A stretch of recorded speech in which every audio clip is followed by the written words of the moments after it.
Hi, everyone. Welcome to Dr. MC's Self-Care Cabaret podcast. I'm Teresa Melito-Conners, a doctoral level educational administrator and mental health practitioner focused on helping you, our world's helpers. Every day, we have a choice to prioritize our well-being, to incorporate reflection, recovery, renewal, and resilience strategies into our lives. However, those of us who step up and serve our communities in healthcare, education, nonprofit spaces, and more can struggle with putting ourselves first. I've seen this firsthand. It's a challenge. Enter Dr. MC's Self-Care Cabaret podcast. Here, we have real, intimate conversations with leading experts passionate about accessible, sustainable self-care in its 10 domains. It's all about the hard work we can take on together to find our spotlight.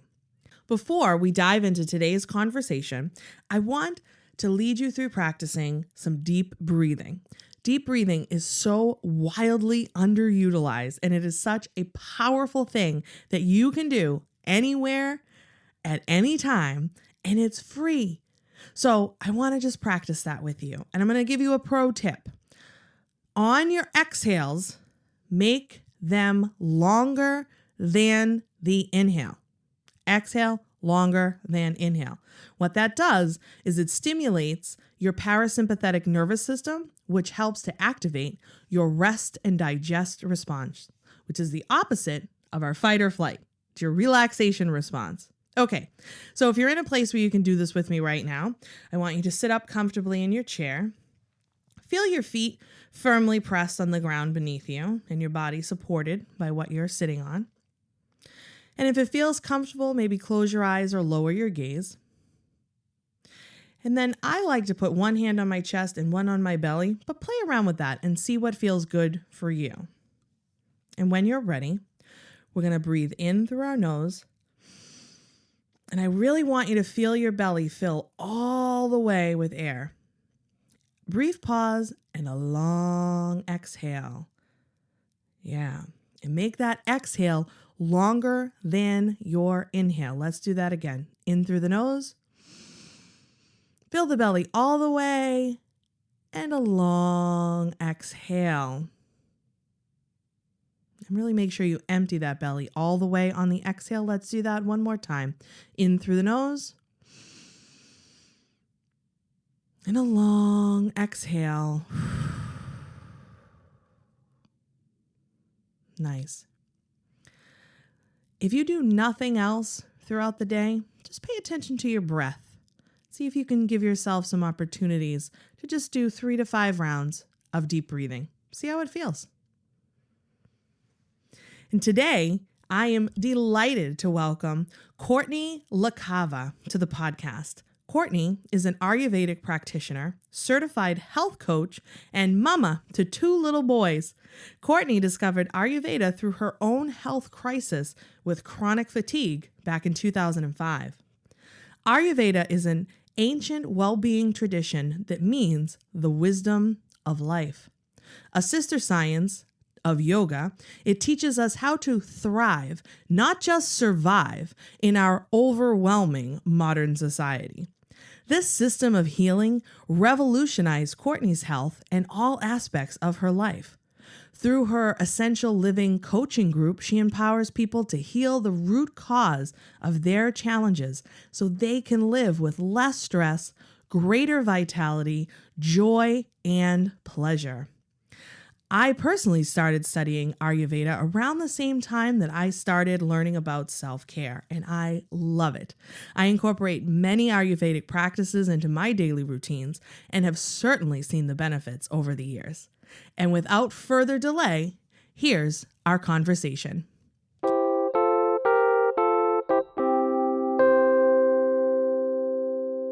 We're off and running. Thank you, Courtney, for joining us today. Yeah, I'm thrilled to be here and to meet you. Thanks. Likewise. So I'm so excited to dive into Ayurveda and teach our listeners more about what is an awesome thing to get into. So first question I like to ask all my guests, how do you like to practice self-care? Well, self-care for me is really about what I do every day. and not just the idea of like, someday I'm waiting to do this. Someday in the future, there'll be time to do this. Yes. So for me, it really is about the time that I spend to continually kind of up level my practices, not in a way where I'm forcing myself to, pushing myself, but how can I sink into more rejuvenation and more rest in these small ways every day? Because I think so much of our culture is always being plugged in, always being on the go. And I think self-care for me is about, really all the ways that I focus on rejuvenation and rest in little ways throughout the day. I love that. And I like how you highlight that it's not, it's the little things you do every day, because that really is self-care. It's not those, someday I'm going to take a spa day, or someday I'll go on vacation, or maybe someday I'll do this. It really is about the things you do every day, and they can be small, that really help you care for yourself at your most foundational level, so you show up as the best of you possible. I love that. So let's talk about Ayurveda. Can you share a little bit about how you got into it? Sure. Well, my background, I had several years of practicing yoga, and I kind of was raised in a family where we were focused on natural healing and healthcare. So I was kind of wired that way to think about natural healing from a young age. And then I went through my own health crisis after graduate school. So I really burned out after graduate school and just realized that the things that I was doing wasn't really working for me, and I couldn't find any answers through Western medicine. So I finally got myself well enough to go to a yoga teacher training. And in that yoga teacher training, someone came in and started speaking to us about Ayurveda.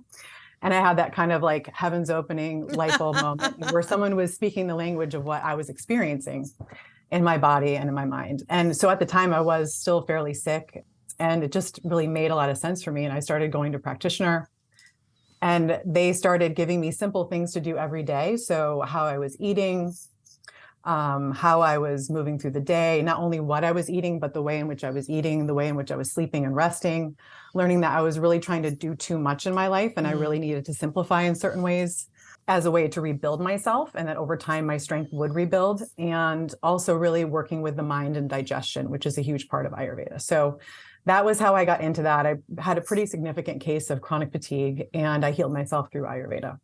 Yeah. Thank you for sharing that. Yeah. Now I'm wondering, because you said, you really burned yourself out and to the point of being sick. Can you describe, if you wouldn't mind, maybe some of the warning signs that were kind of leading up to that point? Do you recall? Yeah, absolutely.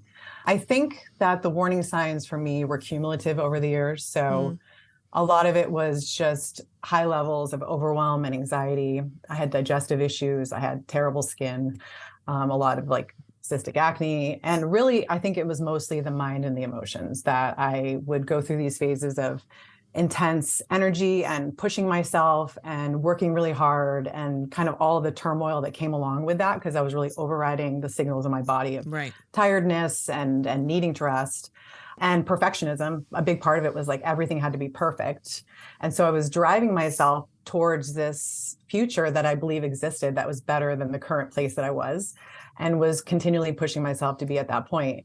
And then my energy would crash. So I would crash, and I would have to really rest. And then over time that cycle would happen so much. And it got to the point where I really crashed and burned out and wasn't even able to do my yoga practice in the way that I had before. I really could only meditate at that time because I was so exhausted. And so it was in that process of realizing a lot about what I needed to do to heal myself. And I think part of why I do this work is that I don't want people to have to get to that point. It is much easier to preserve your health than it is to rebuild it. I love that. It's much easier to preserve your health than rebuild it. Yeah. That is a powerful takeaway for sure. And in Ayurveda, we have very specific an understanding of why that is. That person has something called ojas, which is akin to the immune system. It's our kind of storehouse of vital energy.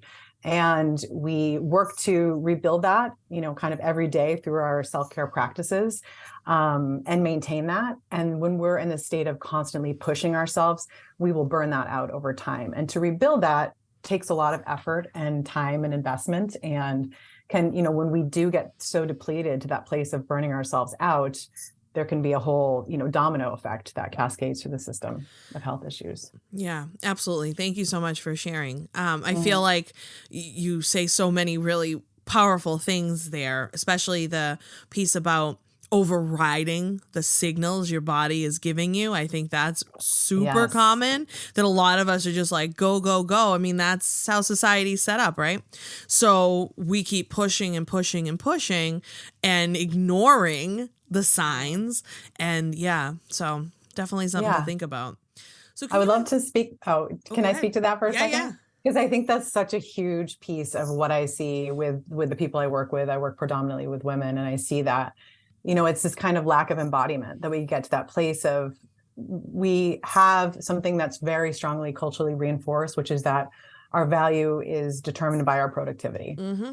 And it's so deep seated in our system, and it comes to this place of, we just have to override the signals. We have to override the signals. And so what happens over time is we've stopped listening, and or we get to that place of, we never knew what signals were saying to us. So we just keep pushing through, And then over time, it gets to this place of really kind of being disembodied. Yeah. And so we don't trust our body. We have all these symptoms that are coming up. It's like whack-a-mole, different symptoms can come up. We don't know what they mean. We don't know how to interpret them. And so I think the beauty of Ayurveda is it gives us a whole language and system for interpreting the signals our body is sending us, and the toolkit to respond to that and really in-source our healing, rather than just being reliant on other people to heal us or to tell us what's wrong with us. Yeah, absolutely. And that's a great segue into what I was going to ask you, which is, can you just explain a little bit about what Ayurveda is for our listeners who may not be familiar with it? Sure. So Ayurveda means the knowledge of life, or the wisdom of life.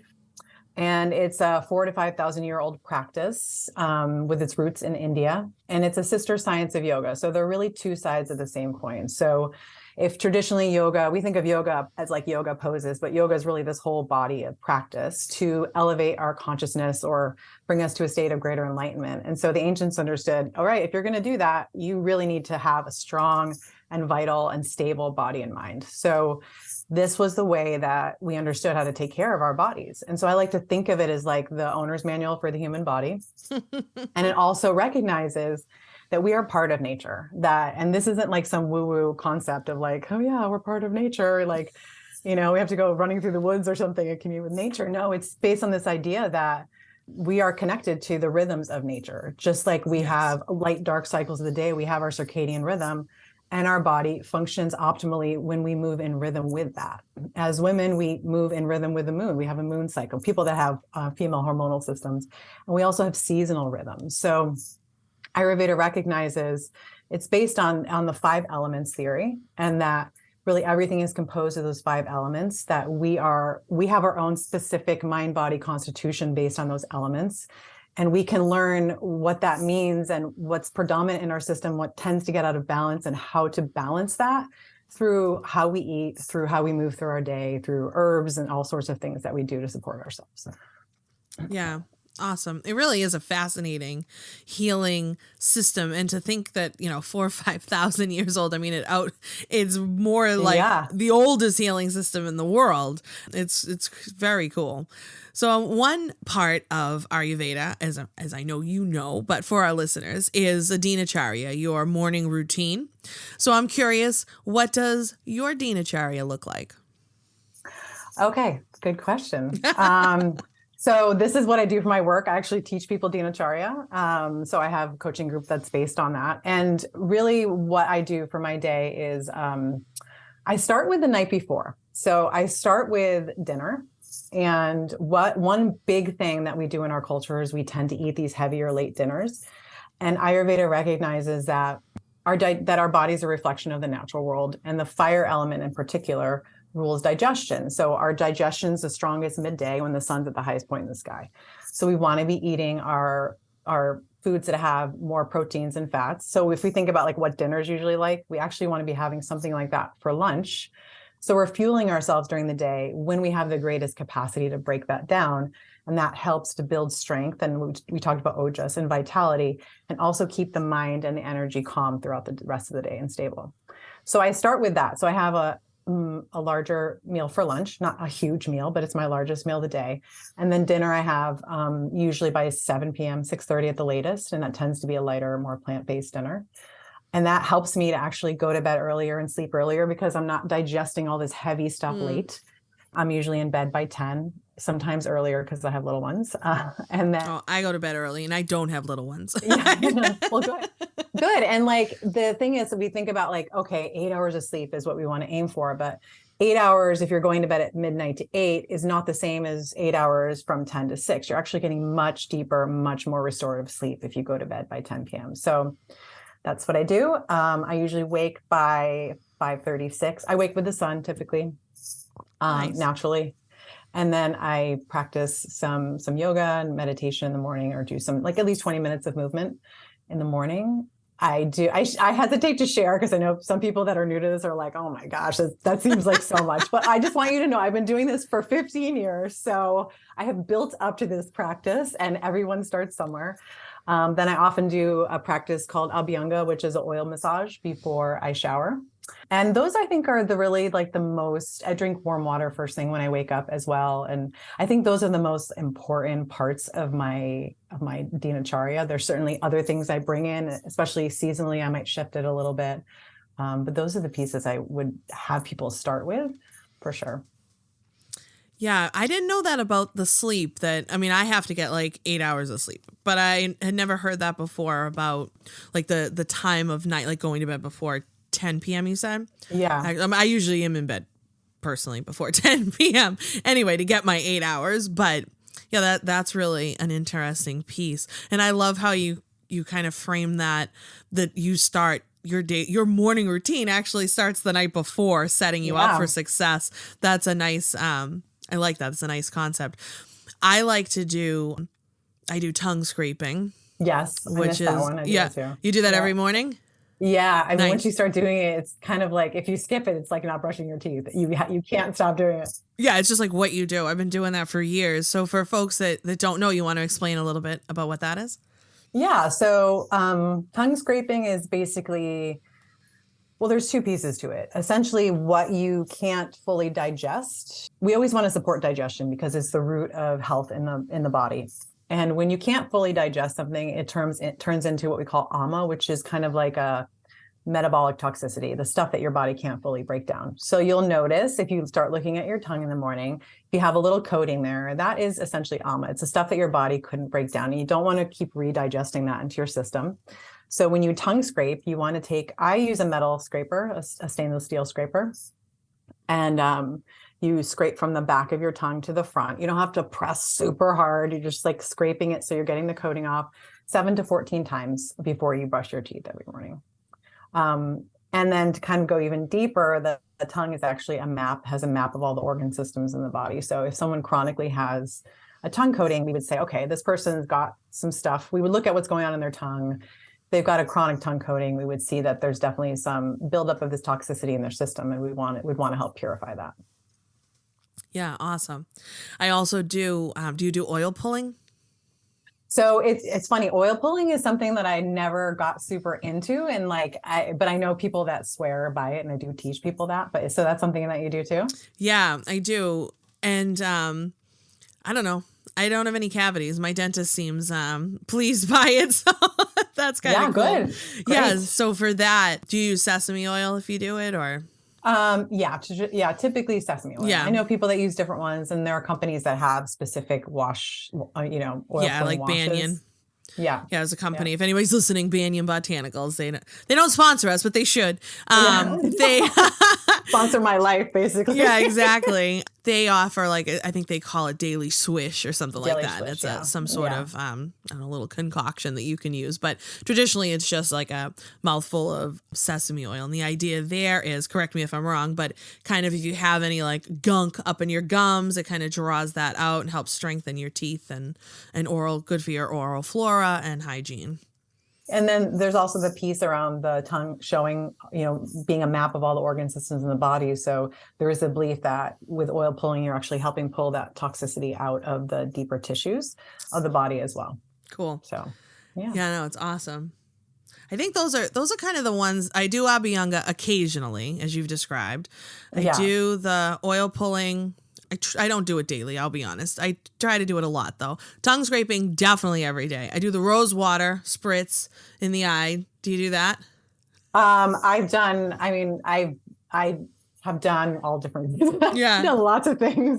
No, it's so cool, though. So I've done that. I don't do it regularly, but yeah. Yeah, and the idea is to kind of cleanse all the senses. Then there's the nausea oil also to kind of use. And that, actually, I was sick back a few weeks ago. I had like a sinus infection. And like I was using the nausea oil like all the time. Like, get this out, clear this out. Yeah. And neti is something that people know about, right? It's pretty common. And that is actually an Ayurvedic practice. So I was telling you that we're under renovation. And when they demoed this past week, I don't do neti as much. I tend to do more nausea. But I learned the power of neti when I was like every day, just using neti pot to clear out. So if you're someone who has allergies, if you have high sensitivities to things, doing neti pot is a really powerful practice. And what nausea is, what Teresa was referring to, is where you put a little bit of oil in the nostrils. So there's specific, and you can really, it's not even, there's oils that can treat all sorts of things.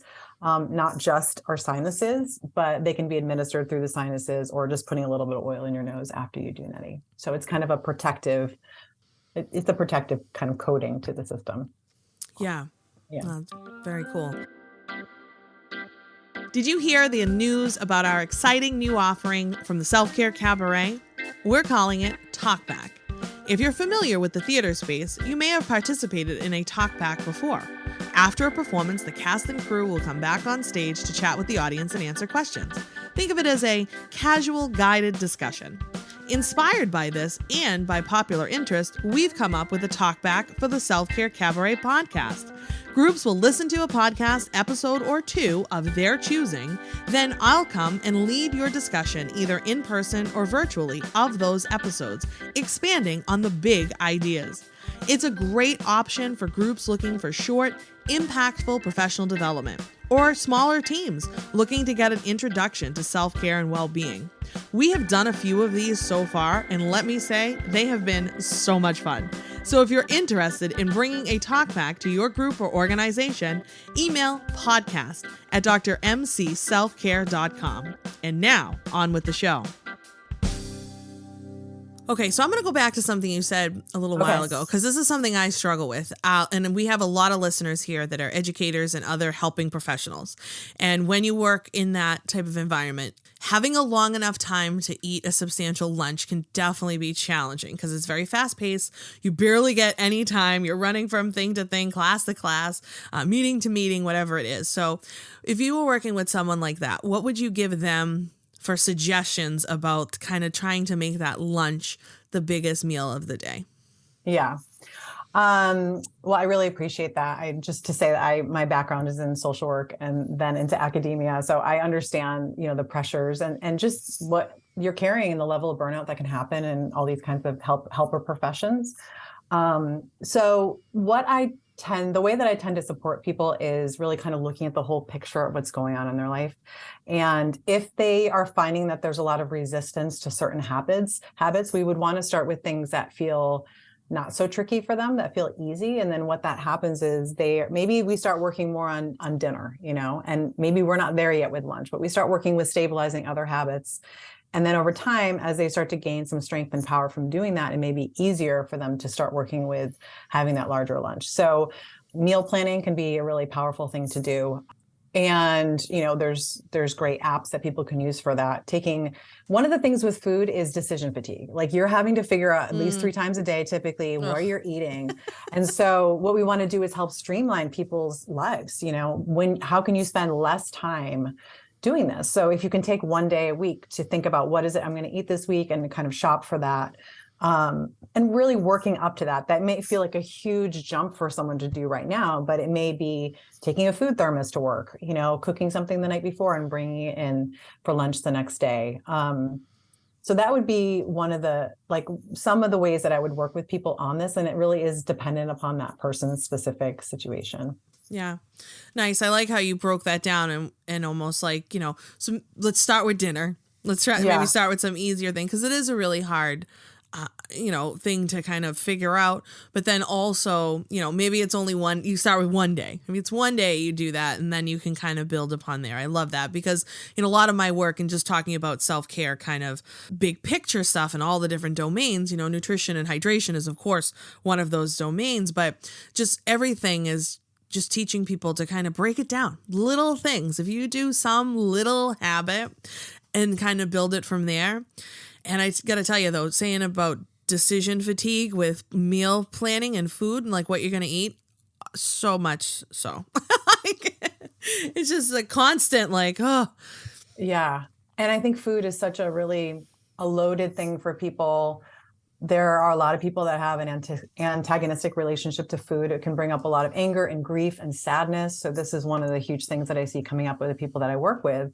So I think the beauty of Ayurveda, and it helped me as well really heal a lot of my issues around food and my digestive issues, and just to really embrace and love my body, was that I was learning not about what I had to create a limit with, what I had to push out of my life, what I had to control. It was about how do I need to be uniquely nourished for who I am and my specific needs, and really see that nature is always trying to nourish me. And when I start to feed myself in the way that is optimal for me, that opens up so much, and it helps to stabilize the mind and the emotions. My body's going to start to function way better. I'm going to have more energy and more power that comes from that. So the thing that I love about Ayurveda, it's not, sometimes people think, oh, it's so overwhelming or it's confusing. And we can see self-care as this other to-do list, right? Oh, here's a whole list of things now I got to do for myself on top of all the things I've got to do. But one of the most important things that I try to impart to people is this is really about simplifying and doing the things that have the greatest impact. So you're not wasting your time and energy doing stuff that's actually not that effective. And the best metaphor I've heard is that it's kind of like a wind tunnel. So when you can create, you create the structure of the wind tunnel so that the wind moves really efficiently through it. And that's essentially what Ayurveda is it's giving you these specific habits that are going to be the most stabilizing and supportive for you. So you don't have to spend all your time trying to feel better doing all this other stuff, because you're doing the right stuff that actually is optimally nourishing and nurturing for you. Yeah. Awesome. Yeah. And food is definitely a charged topic. My listeners know, but I talk regularly about being in recovery for multiple eating disorders. And so in that healing journey and learning to kind of feed myself from a place of love instead of a place of restriction has been my own journey in just understanding even what that means.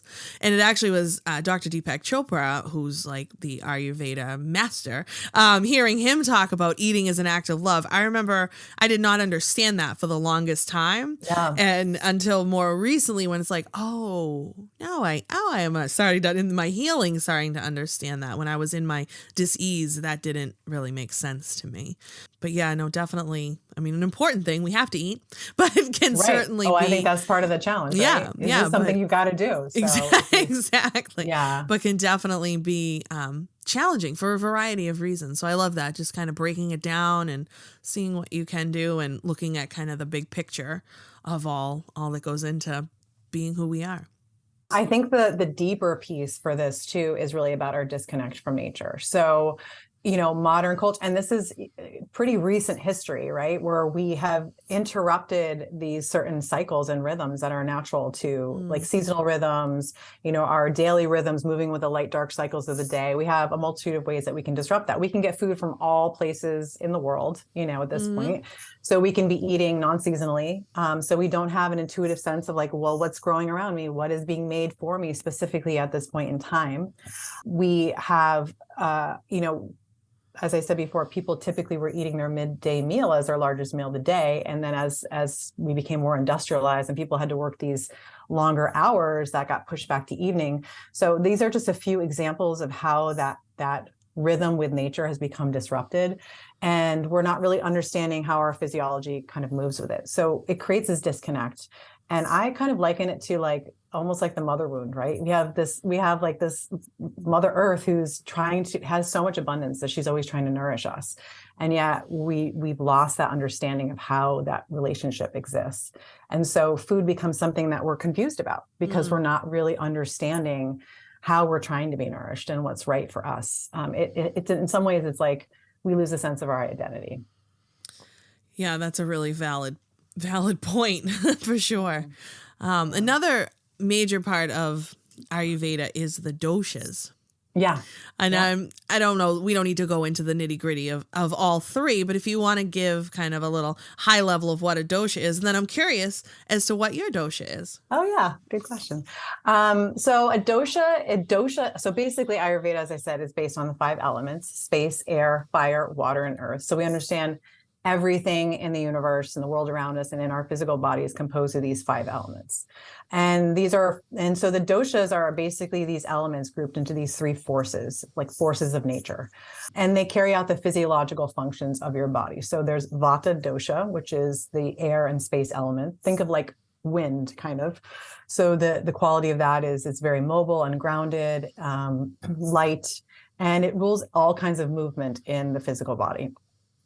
Pitta dosha is the fire element and a little bit of water. So it's hot, it's sharp, like the fire element, and this rules digestion and transformation. So anything we take in needs to be broken down and digested so it can be used as building blocks of our system.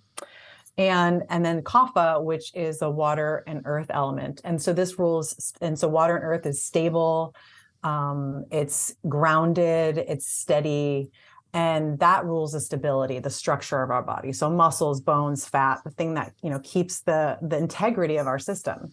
And so we all have all 3 of these, but at the moment of our conception, we have our own unique balance of these. Often there's a genetic relation, so we will likely take on some kind of mixture of our parents. And so each of us, this is called your prakriti, your mind, body, constitution. This never changes throughout your lifetime. And so each of us has our own unique constitution, prakriti. And then over time, because we're always taking these qualities in through the food we eat, through the environments that we're in, when a dosha becomes elevated, it creates an excess of that dosha, and that's where we start experiencing symptoms. For example, someone who is eating drinking tons of coffee and lots of alcohol and eating spicy food and has like a super intense work environment, and they're very competitive, and they start getting burning and digestion. There's a lot of fire elements in that lifestyle. So we would see a fiery kind of manifestation like burning and digestion. And that's called your vikruti, your current state of imbalance. So as a practitioner, we work towards getting people back to their prakruti, their optimal state, through all sorts of practices: nutrition, habits, lifestyle, stress management, so forth.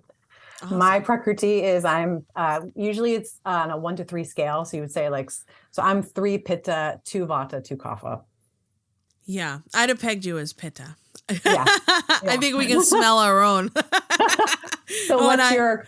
Yeah, so pitta with kapha tendencies is definitely, and I know when I'm like more out of balance that that kapha piece can kind of take over, but that fire, that pitta is still there. Yeah. Well, and that's such a strong combination too, because if you have kapha, you've got that stamina and that stability, but the pitta gives the drive. Yeah. So it's a really it's a really strong and steady combo.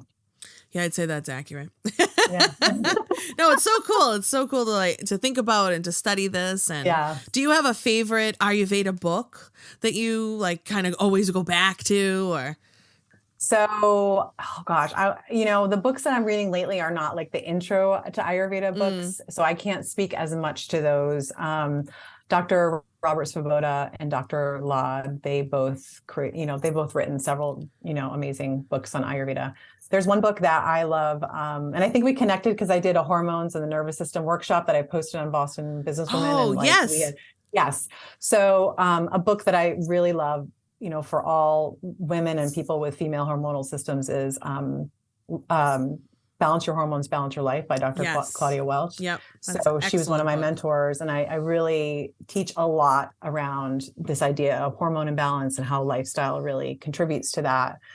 And yeah, it's in a way that's really digestible, and we can be really empowered to change and shift. Yeah, that's something that I'm trying to figure out for myself. Actually, right now it's been a bit of a journey. I took myself off of hormonal birth control, not in an attempt to get pregnant, but I didn't want to do it anymore. And I was reading some things about synthetic hormones and decided this was no longer for me. And but the journey to kind of rebalance myself from that we could do a whole nother episode on Yeah, that. well, I'll come back. I would love to talk about it. Yeah, because that's definitely been challenging, and I've actually turned to some alternative healing modalities like acupuncture to kind of help support that. And it's definitely gotten better, but it's still something that I'm figuring out for myself. So definitely an important topic. I feel like I'm hearing from so many women that are at that place right now too, where they're, and even I had a conversation with someone about a young woman, she's in her early 20s, and she's like, I just don't want to be on hormonal birth control. And so it's such a loaded question, obviously, because this is about choice and freedom. And I think, my position is I wish that every woman or person with a female hormonal system could at least have the chance to see how their system kind of functions on its own without something kind of controlling it, so that you get a sense of what that is like. And I think we're so quick to say, oh, someone has some kind of, pain or irregularity. Let's just give them the pill or give them something to kind of put a Band-Aid on it, but it's not really healing the roots of the issue. And those symptoms are speaking to us about something. And there's so many women that have symptoms that are related to reproductive health. So I think that's one piece. And also to recognize that having symptoms, menstrual symptoms or other things related to our reproductive health, it's not, I don't want to use the word normal, but we kind of normalized it. Like, well, our bodies are just naturally broken and it's just painful to have these things. And so we need to be fixed. And I think that's such a damaging message to give to women, that we have these inherently broken bodies. So everyone, I think, has to make their choice. I get a little frustrated in seeing how many women are not really being given all the information. They're just kind of being told that things are like totally safe and that there's no side effects. And that's absolutely not true. So my belief and what I want for women is to make really informed choices and to be in touch with their bodies and allow themselves to just feel what they're like naturally, so they can see if there's things that are amiss there and start to work on the roots of those things if they can. Yeah. No, 100%. And actually, it was Claudia Welch's book, Dr. Welch's book that you just mentioned, where I was reading that synthetic hormone is still classified as a carcinogen. And that really just screamed at me off the page. And I was like, oh my God, why am I taking this? What am I doing? And, at 20 years old, wanting to avoid pregnancy, it was like, yeah, sure, whatever. I'll go on birth control. And then, decades go by and now you're like, what? Definitely. I've learned more in the last couple of years in this journey than I never ever knew about how the whole system's supposed to work, because doctors, traditional medical doctors don't teach you that. Yeah. And it's very infuriating. Yeah, it is infuriating. And it's a loaded topic. I think it's such a loaded topic because for some people, it really is about, their financial health and their mental and emotional health, that having a baby at this point in their life is not something that's going to be helpful for them. So it's not to say that these things are all bad or that there isn't a use that's important and liberating for some people, but it's that I want people to have all the knowledge and all the information about that, and to make informed choices and to be taken seriously when they have concerns about them. Yeah, 100%. I remember when I first went on birth control, I actually read through all the scary pampamphlets that they give you. And I actually went back. No, I went back and asked my doctor though some questions. I was like, okay, I read, because I wore contact lenses at the time, and it said could experience difficulty wearing contact lenses. I'm like, what? So I went back to the doctor and asked questions. He was like, oh, don't worry about it. Just completely blew me off. I was like, oh, okay. I mean, I don't think it contributed to difficulty wearing contact lenses, but other things it may have done that I was just quickly though dismissed and not given the information. So, oh man, that coaching. So that's part of your essential living coaching. You'll do the hormone stuff also. So I really work with supporting women to heal themselves. So there's all these different ways that symptoms can manifest. So there's a multitude of things that people come to me with, but a lot of the things are sleep issues, digestive issues, burnout, anxiety and overwhelm, and just really this desire to understand how their body is speaking, what their body is saying to them, and to be able to understand and respond and to be empowered to do that. And so many women that are like, I want to be healthy. I want to take care of myself. I keep trying. It's not working. It's not sticking. How do I make it stick? So in my years of working with women, I used to just work one-on-one, but I realized that being part of a group is so powerful. And because the pull of dominant culture is so strong, that we really need to be in a container that's anchoring people in making these small incremental shifts over time so that they can move into a practice of regular self-care. And that there are ways, there's a psychology behind how we make habit changes stick. So the container of my essential living coaching group is basically what we do. I teach women, they learn about their constitution.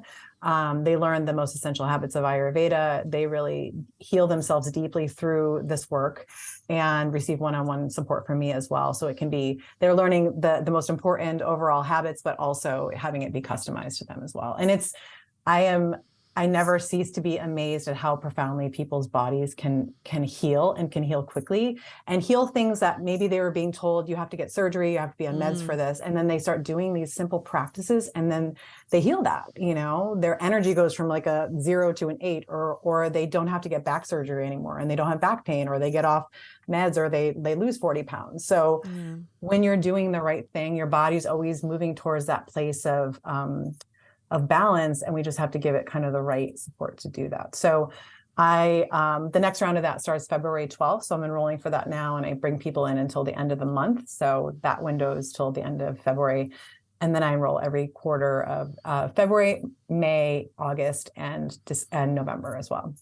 Awesome. Well, by the time this airs, I think folks will miss out on the February one, but you said next one is in May? In May. Yeah. And I offer free discovery sessions. So anyone who would like to speak with me about their challenges and so I can learn more about what's going on with them and help to clarify what their goals are and just talk about the possibilities, anyone can book a discovery session with me. Awesome. And how would folks find you? Like, what is your website or social media handles? Sure. My website is CourtneyLaCava.com. So Courtney with a C. And my Instagram is CourtneyLaCava_Ayurveda. Awesome.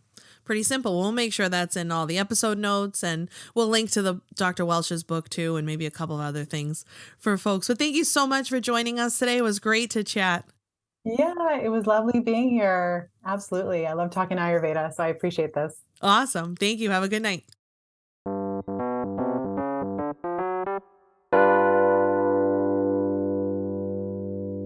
Courtney gave us so much to think about, and I just love talking about Ayurveda and a daily routine or my own dinacharya and all of the aspects of it.